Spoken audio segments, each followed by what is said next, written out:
Hello welcome to Zindagi media. ఇక elections దగ్గరికి వచ్చేసాయి. విత్ ఇన్ డేస్లోనే మనకు పోలింగ్ కూడా జరగబోతుంది. మనకు అన్ని పార్టీలు కూడా ప్రచార రంగంలో దూసుకుపోతున్నాయి. ప్రత్యర్థుల మీద అస్త్రాలు శస్త్రాలు విమర్శలు ప్రతిదాడులు అంటే మాటలతోనే, చేతలతోని కాదు. ఇక ఇలాంటి అవన్నీ చూస్తున్నాం మనం. ప్రధాన పార్టీల లీడర్స్ అందరూ, ముఖ్యమైన లీడర్స్ అందరూ ప్రచారంలో చాలా బిజీగా ఉన్నారు. కేసీఆర్ ఒక వైపు బస్ యాత్రతో పోతున్నారు. సీఎం రేవంత్ రెడ్డి బహిరంగ సభలతో దూసుకుపోతున్నారు. ఇక అదేవిధంగా బీజేపీ కూడా క్యాండిడేట్లతో పాటు ముఖ్యమైన నేతలందరూ ప్రచారాన్ని దిగారు.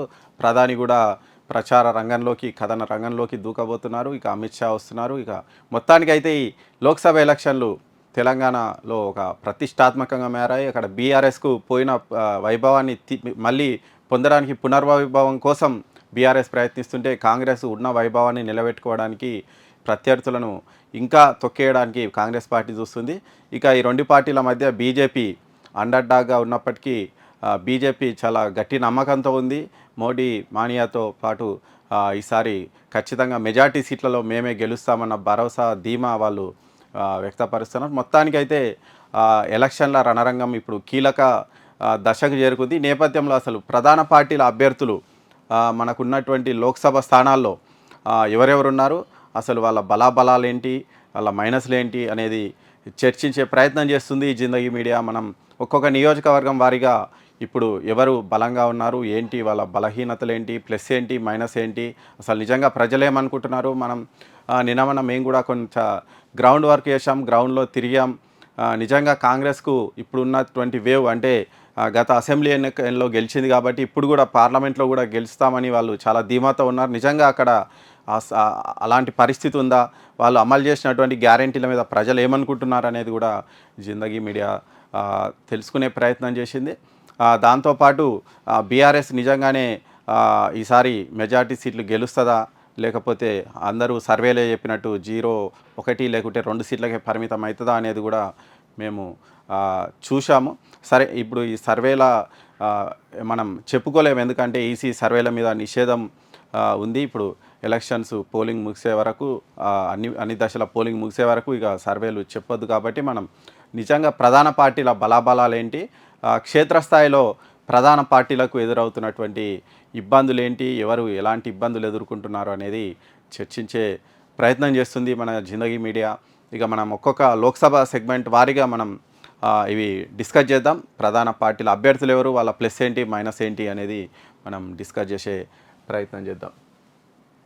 ప్రస్తుతం రాష్ట్ర వ్యాప్తంగా అందరి కళ్ళు అంటే అందరూ చాలా కాన్సన్ట్రేట్గా చూస్తున్నటువంటి సీట్ ఏదైనా ఉంది అంటే అది మహబూబ్ నగర్ పార్లమెంట్ స్థానం. ఎందుకంటే మహబూబ్ నగర్ పార్లమెంట్ స్థానం నుంచి ఆయన అంటే ప్రస్తుత సీఎం రేవంత్ రెడ్డికి చాలా ప్రతిష్టాత్మకంగా మారినటువంటి సీటు. ఎందుకంటే ఆయన ప్రాతినిధ్యం వహిస్తున్నటువంటి అసెంబ్లీ సీటు కొడంగల్ ఏదైతే ఉందో అది దీని కిందకే వస్తుంది. ఇక్కడ ఆయన చాలా ప్రతిష్టాత్మకంగా తీసుకున్నారు. అక్కడ ఎట్టి పరిస్థితుల్లో కాంగ్రెస్ పార్టీకి గెలవాలి అని ఆయన చాలా కష్టపడుతున్నారు. అన్ని ఆయన అస్త్రశస్త్రాలన్నీ అక్కడ ప్రయోగిస్తున్నారు. అందులో భాగంగానే చాలా కీలక నేతలను కూడా మననే చూసినాం మనం. జితేందర్ రెడ్డి, బీజేపీలో కీలక నేతగా ఉన్నటువంటి జితేందర్ రెడ్డిని పార్టీలో చేర్చుకున్నారు. దాంతోపాటు నారాయణపేటలో ఉన్నటువంటి ఇంకొక సీనియర్ బీజేపీ నేతను కూడా ఆయన పార్టీలో చేర్చుకున్నారు. దీన్ని బట్టే చూడొచ్చు అక్కడ కాంగ్రెస్ పార్టీ ఎవరిని ప్రధాన ప్రత్యర్థిగా భావిస్తుందో మనకు ఈజీగా అర్థమవుతుంది. నిజంగానే కాంగ్రెస్ పార్టీకి అక్కడ బీజేపీ నుంచి తీవ్ర పోటీ ఎదురవుతుంది. దానికి ఒకే ఒక కారణం డీకే అరుణ. దాంతోపాటు బీజేపీకి అక్కడ ఆ ప్రాంతంలో కాస్త పట్టున్నటువంటి సీటు గతంలో 1-2 సార్లు ఆ స్థానంని ఆ బీజేపీ గెలుచుకుంది కూడా. అలాంటి పరిస్థితుల్లో ఈసారి ఖచ్చితంగా మరొకసారి అక్కడ కమలం పార్టీ తమ జెండాను ఎగిరేయాలని చాలా తీవ్రంగా ప్రయత్నిస్తున్నారు. డీకే అరుణ అక్కడ అంటే వీళ్ళు టికెట్ కోసమే చాలా అంటే డీకే అరుణకి ఇస్తారా, జితేందర్ రెడ్డికి ఇస్తారా, ఎవరికి ఇస్తారా అనేది చాలా రోజులు ఎడతెగని చర్చలు జరిపి చివరికి అధిష్టానం డీకే అరుణ వైపే మొగ్గు చూపింది. దాంతో జితేందర్ రెడ్డి హట్ అయిపోయారు. ఆయన పార్టీ విడిచి అదే అంటే అక్కడ ఎక్కడైతే ఆ పాయింట్నే కాంగ్రెస్ పార్టీ అస్త్రంగా ఉపయోగించుకుంది. ఇమీడియట్గా రేవంత్ రెడ్డి ఆయన రాజకీయ చాణక్యం ఉపయోగించారు. దాంతో జితేందర్ రెడ్డి కాంగ్రెస్ పార్టీలో జాయిన్ అయ్యారు. అంటే అప్పటి నుంచి అంటే డీకే అరుణని వీక్ చేసేటువంటి ఏ ఒక్క పరిస్థితిని కూడా వాళ్ళు విడవడం లేదు కాంగ్రెస్ పార్టీ.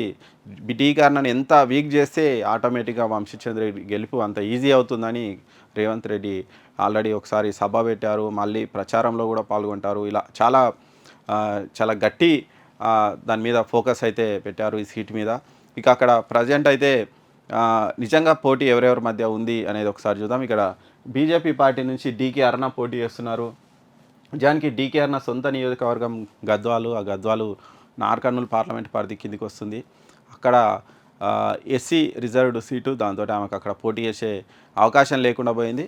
దాంతో డీకే అరుణ అక్కడ మరొకసారి బీజేపీ నుంచి ఆమె అదృష్టం పరీక్షించుకుంటున్నారు. ఆమె ఫస్ట్ జెడ్పీటీసీగా గెలుపొందారు. 2004లో గద్వాల నుంచి ఎమ్మెల్యేగా పోటీ చేసి వరుసగా 3 సార్లు ఎమ్మెల్యేగా ఉన్నారు. వైఎస్ఆర్ టైంలో ఆమె మంత్రిగా కూడా పనిచేశారు. ప్రస్తుతం ఆమె బీజేపీ ఉపాధ్యక్షురాలుగా కూడా ఉన్నారు. బీజేపీలో కూడా ఆమెకు మంచి స్థానం అయితే ఇచ్చింది బీజేపీ. చాలా రోజుల నుంచి బీజేపీలో ఉన్నారు, చాలా యాక్టివ్గా పనిచేస్తున్నారు. గ్రౌండ్ వర్క్ కూడా ఎప్పటి నుంచో చేస్తున్నారు పార్లమెంట్లో గెలుపు కోసం. ప్రజెంట్ కూడా నిజంగా ప్రచార దూకుడు చూస్తుంటే డీకే అరుణ గెలుస్తారేమో అన్నంత స్థాయిలో ఆమె ప్రచారం అయితే అక్కడ చేస్తున్నటువంటి పరిస్థితి కనిపిస్తుంది. వాళ్ళ టీమ్స్ చాలా యాక్టివ్గా ఉన్నారు. దాంతోపాటు గ్రామ స్థాయిలోకి ప్రతి ప్రజల్లోకి కూడా చాలా త్వరగా చొచ్చుకెళ్ళి వాళ్ళ ప్రజెంట్ పరిస్థితి ఎలా ఉందనేది చెప్పే ప్రయత్నం చేస్తున్నారు. డీకే అరుణ ప్రజెంట్ నియోజకవర్గంలో చూస్తే ఎక్కడ చూసినా మనకు డీకే అరుణ వాళ్ళ పార్టీ వాళ్ళు మాత్రం చాలా హడావిడి చేస్తున్నారు. నిజంగా గెలుస్తారేమో అన్నంత స్థాయిలో నిజంగా ఆ ప్రచారం చేయడంలో మాత్రం డీకే అరుణ సక్సెస్ అయ్యారని చెప్పొచ్చు. కానీ అక్కడ నిజంగా డీకే అరుణకు వంశీచంద్ర రెడ్డి చాలా గట్టి పోటీ విసురుతున్నారు. ఎందుకంటే ఇక్కడ ప్లస్ పాయింట్ ఏంటంటే అక్కడ ఉన్నటువంటి ఎమ్మెల్యేలు మొత్తం కాంగ్రెస్ పార్టీ వాళ్ళే. మొత్తం ఎమ్మెల్యేలను క్లీన్ స్వీప్ చేసింది కాంగ్రెస్ పార్టీ. దాంతో అక్కడ బేసిక్గానే గ్రౌండ్లో కాంగ్రెస్ పార్టీ కాస్త మొగ్గు కనిపించేటువంటి పరిస్థితి ఉంటుంది. వంశీచంద్ర రెడ్డి కూడా ఆ అభ్యర్థిత్వం ఫస్ట్ అభ్యర్థి ప్రకటించింది వంశీచంద్ర రెడ్డినే. అంటే కాంగ్రెస్ హైకమాండ్ నుంచి లిస్ట్ రాకముందే రేవంత్ రెడ్డి ఒక సభలోనే ఆయన అభ్యర్థిత్వాన్ని ఖరారు చేసినటువంటి పరిస్థితి మనకు కనిపించింది. ఆయన కూడా యూత్ లీడర్, చాలా యాక్టివ్గా పనిచేస్తూ ఉంటారు. ఒకసారి నియోజకవర్గం మొత్తం ఒకసారి పాదయాత్ర కూడా కంప్లీట్ చేశారు. డీకే అరుణ మీద చాలా పదునైనటువంటి విమర్శలు గుప్పిస్తున్నారు. అంటే డీకే అరుణను గుక్క తిప్పుకోకుండా, అంటే ఏ మాత్రం చిన్న అవకాశం కూడా వదలకుండా, ఎక్కడ తప్పు చేయకుండా ఆయన ప్రచారం అయితే జరుగుతుంది. ఆయన కాంగ్రెస్ పార్టీ క్యాడర్ నుంచి కూడా మంచి సపోర్ట్ కూడా లభిస్తుంది. దాంతోపాటు రేవంత్ రెడ్డి కూడా చాలా ప్రతిష్టాత్మకంగా తీసుకున్నారు, ఖచ్చితంగా గెలిపించాలని భావిస్తున్నారు. కాబట్టి నిజంగా మహబూబ్నగర్లో మాత్రం పోరు చాలా గట్టిగా ఉంది. 2 సింహాలు తలపడ్డట్టు చాలా నిజంగా ఎవరు గెలుస్తారు అనేది అందరూ చాలా అంటే ఆసక్తిగా ఎదురుస్తున్నారు. నిజంగా డీకే అరుణ గెలుస్తారా లేకపోతే వంశీచంద్ర రెడ్డి గెలుస్తారా అనేది. ఆయన ఎన్ఎస్సిఐలో గతంలో పనిచేశారు. 2014లో కలకుర్తి నుంచి ఒకసారి ఎమ్మెల్యేగా గెలిచారు. తర్వాత ప్రస్తుతం సిడబ్ల్యూసి ప్రత్యేక ఆహ్వానితులుగా ఉన్నారు. చాలా అంటే నాకు రాహుల్ గాంధీ గురించి కూడా చాలా దగ్గరి సంబంధాలు, చాలా క్లోజ్ వ్యక్తిగా కూడా వంశీచంద్ర రెడ్డిని చెప్తూ ఉంటారు. దాంతో ఇక్కడ వంశీచంద్ర రెడ్డి కూడా చాలా గట్టిగా పోరాడుతున్నారు. మొన్న అసెంబ్లీ ఎలక్షన్లను బట్టి చూస్తే వంశీచంద్ర రెడ్డి గెలవడం అనేది చాలా ఈజీ అంటే పెద్ద కష్టమైనటువంటి పని కాదు. కానీ అక్కడ డీకే అరుణ చాలా ఆమె కూడా అంటే ఇక్కడ ఆమె ఖచ్చితంగా గెలవాలన్న పట్టుదలతో. ఎందుకంటే ఒకవేళ డీకే అరుణ గెలిస్తే కేంద్రంలో మోడీ గవర్నమెంట్ 3 కనుక వస్తే ఖచ్చితంగా కేంద్ర మంత్రి అవుతాను నేను అని కూడా ఆమె వాళ్ళ శ్రేణులకు చెప్తున్నారు. కాకపోతే ఈ 2 పార్టీలకు కొన్ని మైనస్లు ఉన్నాయి. డీకే అరుణ అభ్యర్థిత్వాన్ని కొంతమంది బీజేపీ నేతలే ఇష్టపడడం లేదు, దాంతో ఇష్టపూర్వకంగా ఆమె కోసం పనిచేయడం లేదని ఉన్నాయి. దాంతోపాటు గ్రౌండ్లో ఇక్కడ ముస్లింలు కూడా చాలా ఎక్కువ సంఖ్యలో కనిపిస్తుంటారు. మహబూబ్నగర్ టౌన్లో కానీ కొన్ని టౌన్లలో ఆ ముస్లిం ఓటు బ్యాంక్ ఆమెకు మైనస్ అయ్యే అవకాశం ఖచ్చితంగా కనిపిస్తుంది. దాంతోపాటు మోడీ గవర్నమెంట్ మీద కాస్త మధ్యతరగతి వారి మీద ఉన్న కొంత వ్యతిరేకత కనిపిస్తుంది. కొన్ని స్కీమ్ల విషయంలో కానీ, కొన్ని ట్యాక్సులు, జీఎస్టీ ఇటువంటి విషయాల్లో అవి ఏమన్నా ఆమెకు మైనస్ అయ్యే అవకాశం ఉంది. కాకపోతే యూత్ నుంచి ఆమె కాస్త సపోర్ట్ కనిపిస్తుంది. ఇక వంశీచంద్ర రెడ్డికి కూడా యూత్లో మంచి ఫాలోయింగ్గా ఉంది. ఆయన కూడా యూత్తో బాగా ఇంటరాక్ట్ అవుతున్నారు. ప్రచారంలో ఇప్పుడు కాదు, దాదాపు 1.5 మంత్ నుంచి ఆయన ప్రచారంలో తిరుగుతున్నారు. కాబట్టి నియోజకవర్గం వ్యాప్తంగా ఆయనకు ఎక్కడ మైనస్లు ఎక్కడ ప్లస్ అనేది ఆయనకు బాగా డైజెస్ట్ చేసుకున్నారు. కాబట్టి దాని అనుగుణంగా ఆయన కొత్త ప్రణాళికలు రూపొందించుకుంటున్నారు. దీంతోపాటు ఎమ్మెల్యేలు ప్లస్ సీఎం మద్దతు కూడా ఆయనకు ఉంది. కాబట్టి గెలుపు మీద చాలా ధీమాగా ఉన్నారు.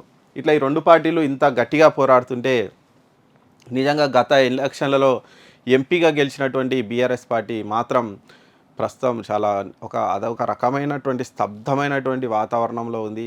గత ఎలక్షన్లలో మంత్రులుగా ఎమ్మెల్యేలుగా పనిచేసినటువంటి ఎవ్వరు కూడా పాపం ఈయనకు ఎవరు సపోర్ట్ చేయడం లేదు.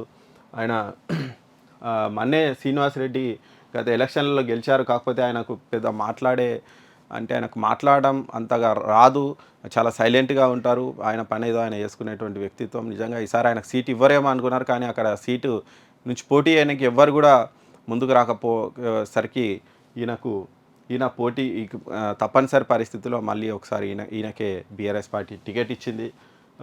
ఓకే, అంటే ఈయన సౌమ్యుడైనటువంటి వ్యక్తే, కానీ ఈసారి ఎలక్షన్లలో ఆయన మనకు గ్రౌండ్లో మాత్రం పెద్ద పోటీలో కనిపించడం లేదు.